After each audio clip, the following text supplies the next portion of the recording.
말씀은 혼인잔치에 비유된 천국에 관한 말씀입니다. 혼인잔치, 이 유대인들 사이에서의 혼인잔치, 결혼 관습을 사실 이 본문은 잘 묘사해 주고 있습니다. 신부가 들러리들의 도움을 받으면서 기다리고 있어요. 그러면 신랑과 그의 친구들이 밤중에 찾아옵니다. 찾아오기 전에 신랑들이 우리가 오고 있다는 통지를 먼저 건네줍니다. 그러면 들러리들은 준비했던 등을 들고 신나게 나서서 손에 등을 켜고 등에 불을 켜고 격식을 차려서 정중하게 신랑을 맞이하고 집으로 안내하고 있는 장면이 이 유대인들의 결혼 관습에 나타나 있는 모습입니다. 오늘 본문과 같은 내용인 것이죠. 마치 우리나라로 얘기하면 환받으러 가는 것이랑 비슷한 것 같습니다. 예전에 아파트에 살 때 어렸을 때만 해도 그런 문화가 있었던 것 같아요. 이 오징어 이렇게 덮어 쓰고 잘은 몰랐는데 아무튼 좀 축제 같고 서프라이즈 같은 깜짝 쇼와 같은 그런 모습으로 등장했던 것을 생각할 수 있습니다. 오늘 말씀에도 열 처녀들이 신랑을 기다립니다. 그러니까 열 처녀들을 우리가 잘 아셔야 되는 게 뭐냐면 신부가 아니죠. 우리는 흔히 신랑과 신부의 비유로 생각해서 열 처녀들이 신부인데 여기 있는 신랑은 무슨 일부 다처제를 얘기하고 전혀 그렇지 않고요. 혼인 잔치에 참여하는 신랑에게 초대받은 들러리들, 신부의 주변에 있는 친구들을 이야기하는 것입니다. 이들이 신랑을 기다리며 공통적으로 손에 쥐고 있던 한 가지가 보입니다. 그것은 등이었습니다. 이 등은 기름 등이어서 필수적으로 기름이 있어야지만 불을 밝힐 수 있었던 횃불과 같은 것입니다. 그 문서에 따르면 거의 15분마다 이 기름을 리필해야 한다고 합니다. 기름을 금방 먹는 거죠. 그래서 기름을 15분마다 채워야만 했던 것입니다. 그런데 이 말씀에는 이 열 처녀들이 미련한 처녀가 있고 슬기로운 처녀가 있다라고 이야기하고 있습니다. 근데 이 결정적인 단서를 어디에 두고 있냐면요. 기름을 준비했느냐 안 했느냐에 두고 있다는 것입니다. 미련한 처녀는 누구인가? 기름을 가지지 않은, 준비하지 않은 처녀들. 반대로 슬기로운 처녀들은 누구인가? 기름을 준비한 처녀들입니다. 결국 이 기름을 준비해서 지속적으로 불을 밝힐 수 있느냐 아니면 그렇지 못하느냐가 혼인잔치에 들어가느냐 못 들어가느냐, 다시 말해서 천국에 들어가느냐 못 들어가느냐를 좌지우지할 수 있었던 것입니다. 우리 2절에서 4절 말씀인데요. 같이 한번 읽어보겠습니다. 2절에서 4절 시작. 그 중에 5은 미련하고 5은 슬기 있는 자라. 미련한 자들은 등을 가지되 기름을 가지지 아니하고 슬기 있는 자들은 그릇에 기름을 담아 등과 함께 가져가더니. 옆 사람 보면서 당신은 기름을 준비하셨나요? 라고 좀 물어봐 주세요. 벌써 날씨가 추워져가지고요. 저희 교회도 이제 동풍기를 빨리 꺼내야 될 것 같습니다. 제일 먼저 준비해야 될 게 기름인데 우리 안병현 팀장님 잘 준비해 주시기 바랍니다. 성경에서 얘기하는 이 기름은 무엇일까요? 어떤 주석에는요. 이것을 하나님의 은혜로 보는 경우가 있습니다. 하나님의 은혜가 날마다 채워져야 된다라고 말합니다. 또 어떤 주석에서는요. 이 기름 자체의 의미보다는 신실한 처녀들의 인내를 상징하는 것으로 보고 있습니다. 계속해서 기름을 리필해서 준비하지 않습니까? 밤중에 늦게 신랑이 더디 오는 것이 언제 올지 모르기 때문에 인내하면서 기름을 준비하는 것으로 보고 있기도 합니다. 저는 이 모든 것을 종합해서 볼 때 우리 성도님들이 느낀 것처럼 이 기름을 성령의 기름이라고 보고 있습니다. 하나님의 은혜를 주시는 통로이신 성령님, 그리고 우리 신랑 되신 주님을 맞을 준비를 하게 하는 능력, 인내하게 하시는 능력도 성령 충만함을 통해서 가능한 일이기 때문입니다. 성령으로 충만히 채워진 자가 바로 이 기름을 준비한 사람인 줄 믿습니다. 그렇다면 성령의 기름으로 충만한 사람은 과연 어떤 사람일까요? 우리가 좀 이것을 좀 생각해 봤으면 좋겠습니다. 성령의 기름이 충만하다. 성령의 능력이 충만해서 기도 한 번에 병을 고치고 심오한 진리를 잘 깨닫고 불타는 열정으로 교회를 섬기고 이것이 성령 충만일 수 있습니다. 그런데 이 모든 마음에 하나님을 사랑하는 마음이 없으면 그것은 성령 충만이 아닌 것입니다. 왜냐하면요. 여러분 성령님은 능력이 아니라 인격이기 때문입니다. 성령님은 우리 안에 우리와 관계하시고 우리와 교제하기를 원하시는 그분은 살아계신 인격이십니다. 그분이 우리가 안에 거할 때 능력이 나타나는 것이지 우리가 그분을 사랑할 때 능력이 나타나는 것이지 성령님은 단지 파워나 어떠한 능력이 아니라는 사실을 여러분 기억하시기 바랍니다. 성령의 은사는 충만한데 하나님을 사랑하지 않는 많은 사람들이 있습니다. 찬양인도 기가 막히게 하는데요. 교만해서 무너지는 사람들 많이 봤습니다. 말씀을 기가 막히게 전하는데 교회의 주인이 자신이 되려고 하다가 무너지는 한국교회 목회자들을 많이 보았습니다. 은사는 많은데 돈 문제, 명예 문제, 권력 문제, 여자 문제로 넘어지는 많은 사람을 보았습니다. 이런 것은 능력과 사랑이 다르다는 것을 보여주고 있습니다. 저희가 사명으로의 부르심에 대해서 말씀 듣고 있습니다. 사명을 감당하는 것은 능력으로 하는 것이 아닌 줄 믿습니다. 사명을 감당하는 것은 주님 사랑할 때 가능한 일인 줄 믿습니다. 주님 사랑하니까 순종하는 거죠. 사랑하니까 인내하고 사랑하니까 충성하는 것입니다. 무엇보다 사랑이 충만한 것이 성령의 기름으로 충만한 사람의 모습인 줄 믿습니다. 사도 바울이 참 대단합니다. 사도 바울 여러분 잘 아시죠? 이 사람은 선교나 사명에 목숨을 걸었던 사람입니다. 예루살렘에서 로마로 가기까지 삶의 목적이 있었습니다. 그런데 놀라운 것은 그의 삶에 가장 소중하게 여긴 한 가지가 있어요. 그것은 사명이나 목숨보다 중요하다고 이야기하는 것인데 자기에게 유익한 모든 것을 배설물처럼 여기면서도 고상하게 여겼던 한 가지는 그리스도를 아는 지식이라고 사도 바울은 이야기하고 있습니다. 사명, 자기의 목숨을 바치는 것보다 그리스도를 알아가는 것, 그분과의 관계가 있는 것, 그분과 교제하는 것, 주님이 나를 알고 내가 주님을 아는 것을 사도 바울은 그의 삶에 있어서 가장 고상한 가치라고 이야기하고 있는 것입니다. 다시 말해서 성령 충만은 하나님을 사랑하는 마음을 가진 사람이 성령 충만한 사람이라는 것입니다. 그분을 아는 것입니다. 이런 사람이 기름을 준비한 사람입니다. 마태복음 7장 22절 23절 우리가 잘 아는 말씀인데 함께 좀 읽어보겠습니다. 본문 있나요? 네. 같이 시작. 그날에 많은 사람이 나더러 이르되 주여 주여 우리가 주의 이름으로 선지자 노릇하며 주의 이름으로 귀신을 쫓아내며 주의 이름으로 많은 권능을 행하지 아니하였나이까 하니 그때 내가 그들에게 밝히 말하되 내가 너희를 도무지 알지 못하니 불법을 행하는 자들아 내게서 떠나가라. 주의 이름으로 선지자 노릇도 하고 말씀도 전합니다. 심지어는 주님의 이름으로 귀신도 내쫓고 주님의 이름으로 많은 권능을 행합니다. 그런데 주님은 마지막 날 그런 사람을 보면서 너희를 도무지 알지 못한다고 하는 것입니다. 나와 인격적인 관계가 없다는 것입니다. 아주 무서운 말씀인 것입니다.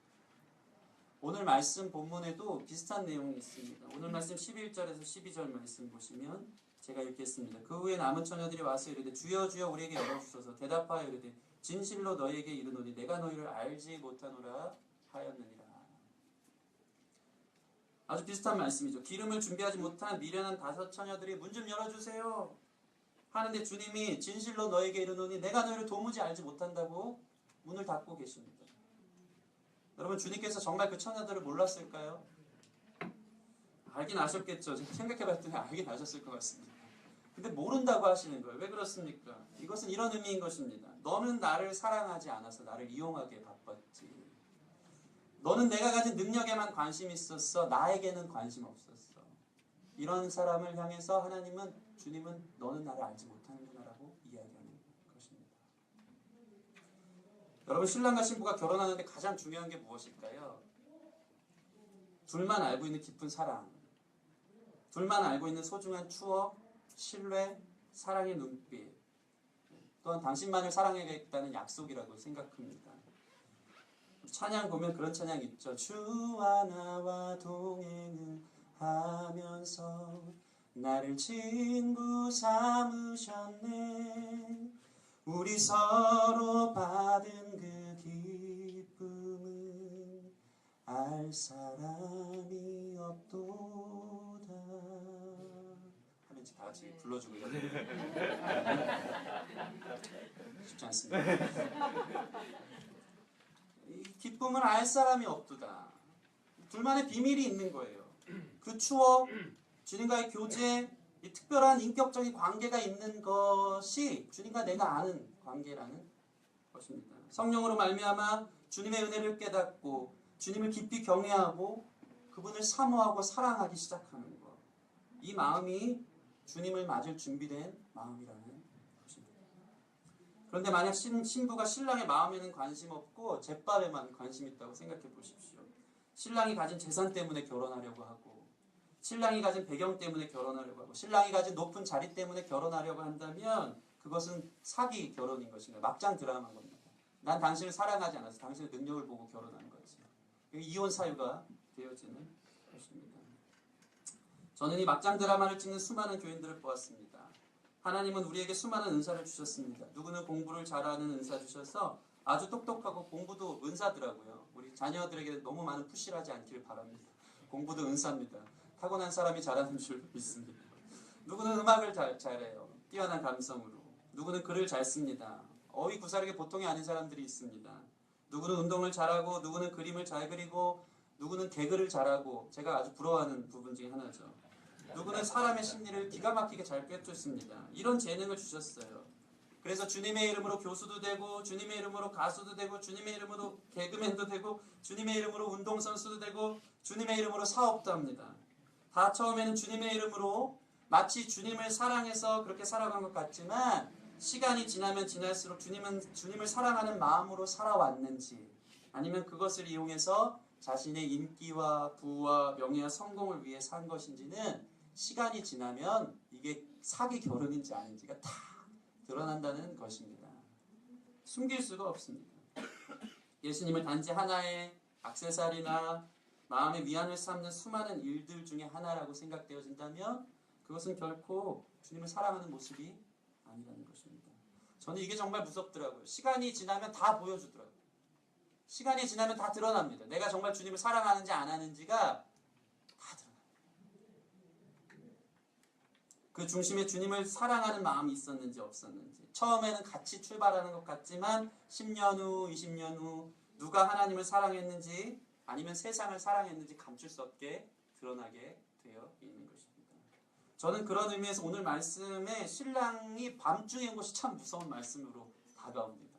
우리 5절에서 6절 말씀 같이 한번 읽어볼까요? 5절에서 6절 말씀 시작. 신랑이 더디옴으로 다 졸며 잘새 밤중에 소리가 나되 보라 신랑이로다 맞으러 나오라 하네.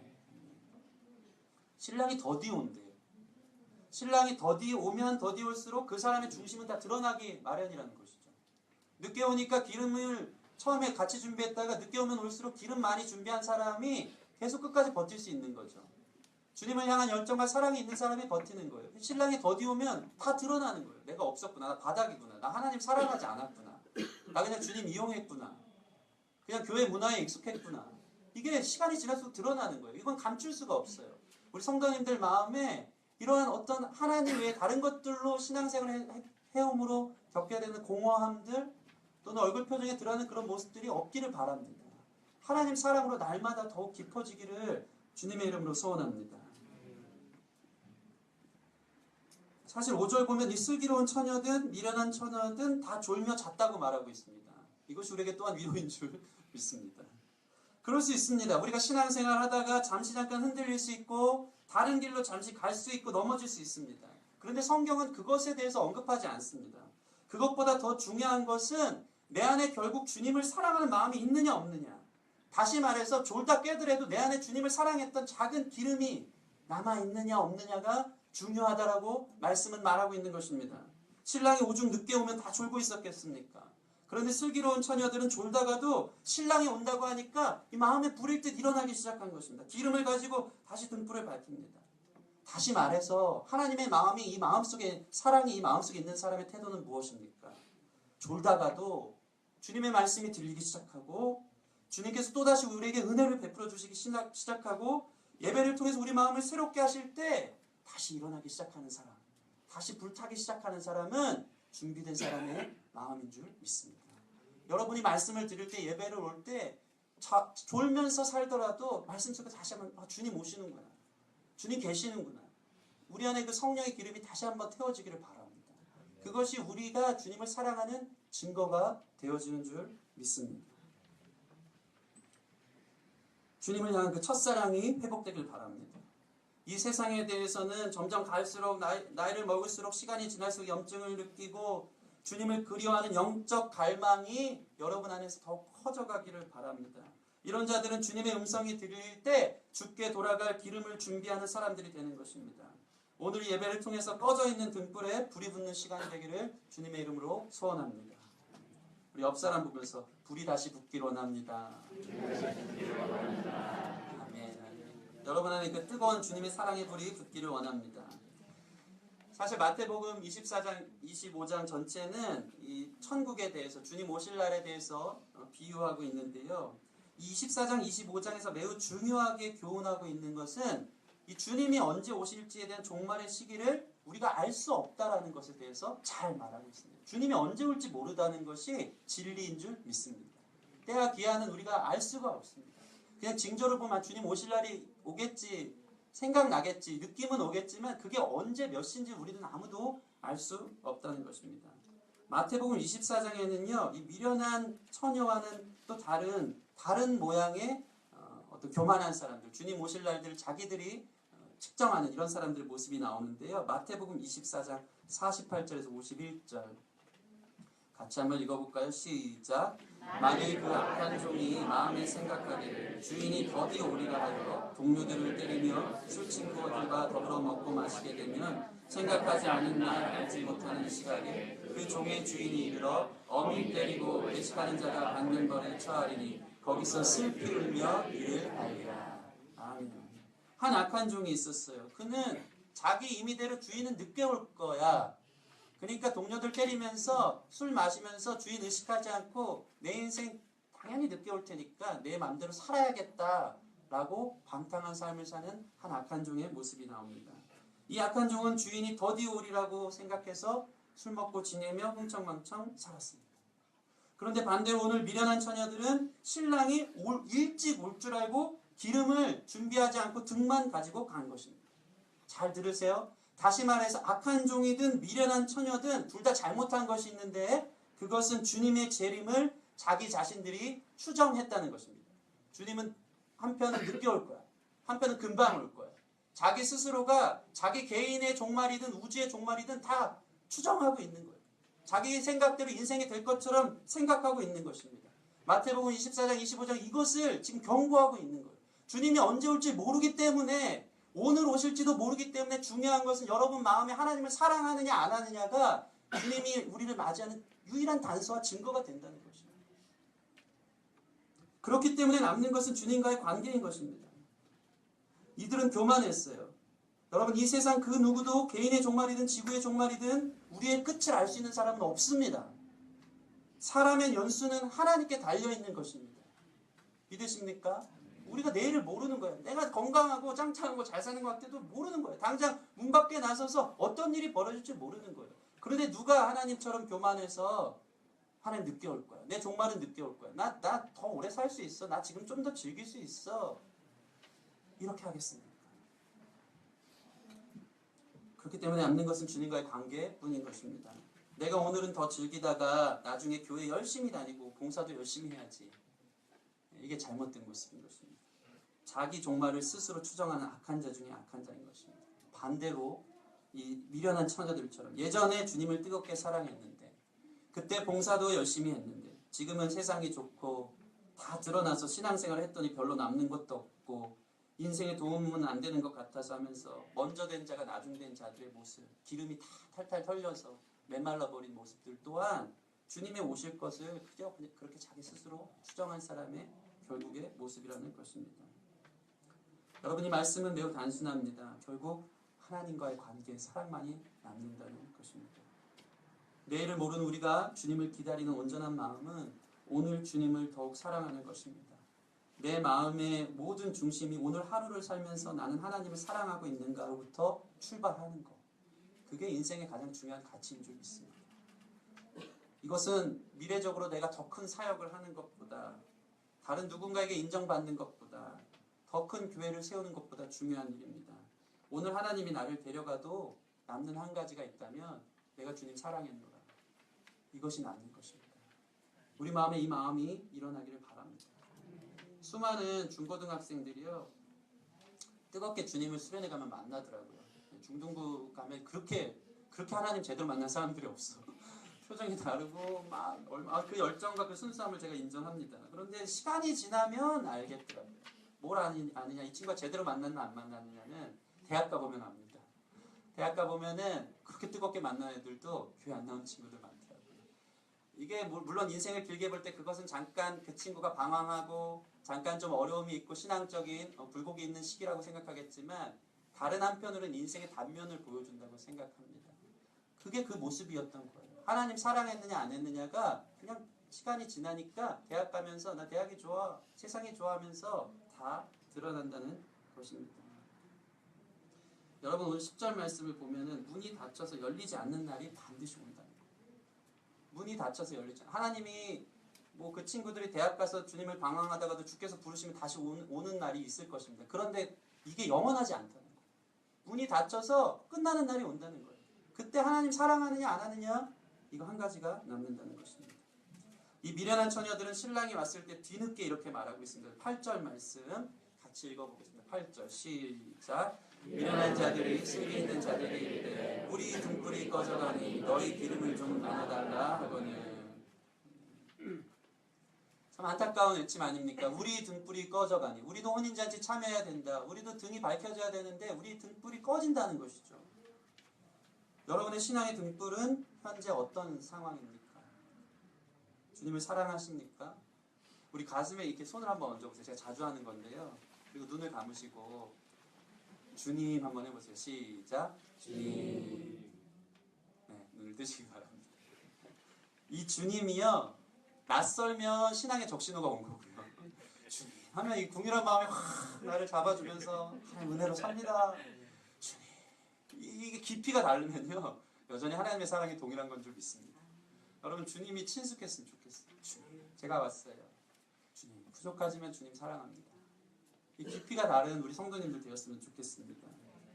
여러분 오늘 말씀을 보면 9절에서 참 안타까운 일이 벌어지죠. 이 슬기 있는 자들이 자신들의 기름을 나누어 주질 않습니다. 어떻게 보면 되게 나쁘다고 생각할 거예요. 그런데 이 사람들은 나누어 줄 수 있는 기름이 없었어요. 오직 이 기름을 주시는 분은 예수 그리스도밖에 없습니다. 다시 말해서 미련한 자들이 그 기름을 사러 간 사이에 불과 몇 분 안에 신랑이 와서 문이 닫히는 일이 벌어졌는데 이 슬기로운 자들은 이 기름을 자기의 마음이고 자기가 하나님을 향한 사랑을 표현하는 거기 때문에 이 성령을 남에게 줄 수 있는 건 아니었다는 것입니다. 이것은 무엇을 말할까요? 주님과의 인격적인 관계는 자기 자신이 경험해야 하는 특별한 사랑이라는 것입니다. 남이 줄 수 없습니다. 이것도 상당히 무서운 얘기예요. 기름을 남이 줄 수 없어요. 주변에서 살아계신 하나님의 간증을 듣는다고 그것이 여러분의 것이 될 수는 없습니다. 하나님의 능력이 나타나고 부흥을 경험하는 교회에 있다고 해서 그것이 자신의 자랑이 될 수 있는 것은 아닙니다. 오직 성령의 기름은 개인에게 주시는 체험, 주님과 나만이 아는 특별한 사랑인 것을 여러분 기억하시기 바랍니다. 이것은 예수 그리스도를 통해서 주어지는 것입니다. 다른 사람의 신앙이 내 것이 될 수는 없는 거예요. 같이 앉아있어도 그렇다는 것입니다. 남편이 잘 믿는 것이랑 내가 믿는 것이랑 별개라는 문제. 우리 남편 잘 믿으니까 나도 이거 아니더라.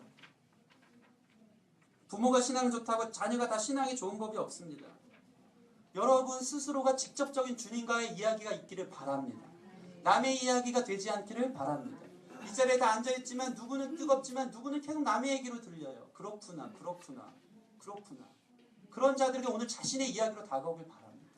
주님이 여러분을 사랑하셔서 목숨까지 내어주셨다는 그 사실 때문에 우리 마음이, 우리 심장이 주님의 사랑으로 뜨거워지는 역사가 예배를 통해 이루어지기를 소원합니다. 주님을 향한 사랑이 꺼져가는 등불이 있다면 오늘 예배를 통해 다시 살아나기를 소원합니다.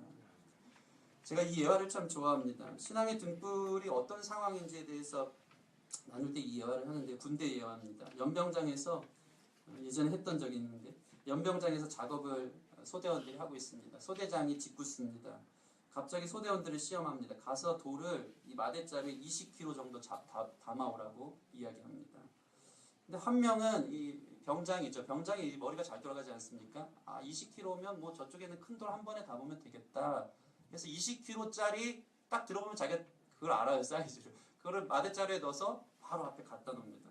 근데 이등병 한 명이 있습니다. 한 번에 20kg를 이제 쌓아야 되는데 이걸 큰 돌을 넣기가 좀 그랬던 거죠. 그래서 자잘한 돌을 곳곳에서 다 주워오는 거예요. 강에서도 주워오고 연병장에서도 주워오고 매점 옆에서도 주워오고 해서 어떻게 막 이렇게 만들어 온 것이죠. 주워 담아 옵니다. 그렇게 들고 오는데 소대장이 다 낑낑 메고 온 그 부대원들에게 이렇게 말합니다. 다시 원위치로 갖다 놓으라고 합니다. 이 병장은 어떻게 합니까? 한 번에 20kg짜리 돌을 가져온 자리가 어딘지 잘 알죠. 가서 그냥 한 번 제자리 놓으면 끝입니다. 근데 문제는 여기저기서 조약돌을 모아온 이 사람이 문제입니다. 자기가 이 돌을 어디서 어떻게 주워왔는지를 알 수가 없는 것입니다. 멘붕인 거죠. 너무 힘든 일이 벌어진 것입니다. 여러분, 주님으로부터 멀어진 우리의 마음도 마찬가지입니다. 똑같은 주님으로부터 멀어진 어떤 죄의 무게가 20kg라면 어떤 사람은 20kg의 큰 죄를 저질렀을 수도 있어요. 근데 이런 사람은 주님 앞에 회개하면 20kg짜리 회개가 한 번에 해결되어서 다시 제자리로 돌아가게 되는 것입니다. 그런데 더 문제가 있는 것은 무엇이냐면 조금씩 내 죄가 죄인지도 모르게 아닌 듯 긴 듯 주님과의 사랑으로부터 멀어지기 시작한 게 더 문제라는 것입니다. 조금씩 교만해지고 조금씩 세상에 물들고 습관처럼 신앙생활은 종교 행위만 남기 시작하면요. 내가 도대체 언제부터 이렇게 됐는지를 찾아다니다가 그 제자리를 못 찾는다는 것입니다. 이런 사람이 더 무서워. 10년, 20년 신앙생활 하는데 갈수록 감동이 없고 하나님에 대한 사랑을 잊어버리고 이런다면 이것이 가장 큰 신앙의 적신호라는 것입니다. 우리 성도님들의 현재 상황은 어떻습니까? 혹시 우리 안에 그런 분들이 계시다면 주님 앞에 돌아와서 이 작은 문제들 또한 성령께서 조명하심으로 회복하고 자신의 자리를 찾는 귀한 역사들이 있었으면 좋겠습니다. 우리 베드로후서 3장 8절에서 9절 말씀 같이 보고 이 말씀을 마치도록 하겠습니다. 베드로후서 3장 8절에서 9절 말씀. 베드로후서 3장 8절에서 9절. 같이 읽겠습니다. 시작. 사랑하는 자들아, 주께는 하루가 천년 같고 천년이 하루 같다는 이 한 가지를 잊지 말라. 주의 약속은 어떤 이들이 더디게 생각하는 것 같이 더딘 것이 아니라 오직 주께서 너희를 대하여 오래 참으사 아무도 멸망하지 아니하고 다 회개하기에 이르기를 원하시느니라. 아멘. 신랑이 더디오면 다 드러난다고 했잖아요. 근데 또 은혜가 있어요. 신랑이 더디오는 은혜 이유가 오늘 이 말씀에도 잘 나타나 있습니다. 그것은 뭐냐면 신랑이 더디오는 이유는 오직 주께서 너희를 향해서 오래 참으사 아무도 멸망하지 않고 다 회개하기를 원하여서 늦게 오시는 줄 믿습니다.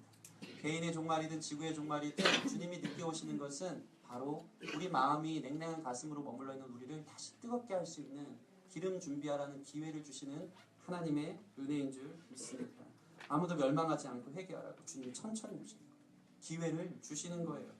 모두 다 함께 혼인잔치 참여하고 싶어서 그 뜨거운 마음과 열정을 회복하라고 주께서 오늘도 우리를 살려주신 줄 믿습니다. 그리고 그래서 우리가 이 예배 가운데 있는 줄 믿습니다. 이 기회를 통해서 하나님과의 깊은 추억과 체험이 있는 저와 여러분 되었으면 좋겠습니다. 주님은 오늘 말씀을 통해서 다시 한번 우리의 마음을 원하신다고 말씀하고 계십니다. 나는 너의 마음을 원한다. 너를 안다. 거창하고 큰일 하지 않아도 되니까 사람들 보이려고 신앙생활 안 해도 되니까 나랑 교제하자. 나와의 첫사랑을 회복하자라고 주님께서 부르고 계십니다. 오늘 이 말씀을 통해서 주님 깊이 사랑하기를 원하는 성도님들이 일어나기를 원합니다. 날이 갈수록 여러분의 등불이 꺼져가고 있습니까? 다시 한번 주께서 부어주신 성령으로 말미암아 활활 타오르는 역사가 있기를 바랍니다. 누가 대신해서 천국 가는 건 아니라는 사실 기억하시고요. 우리 삶의 최고의 목적이 주님 사랑해야 된다는 그 사실 기억함으로 매일을 주님 사랑함으로 살아내는 저와 여러분들 되기를 주님의 이름으로 축원합니다. 기도하시겠습니다.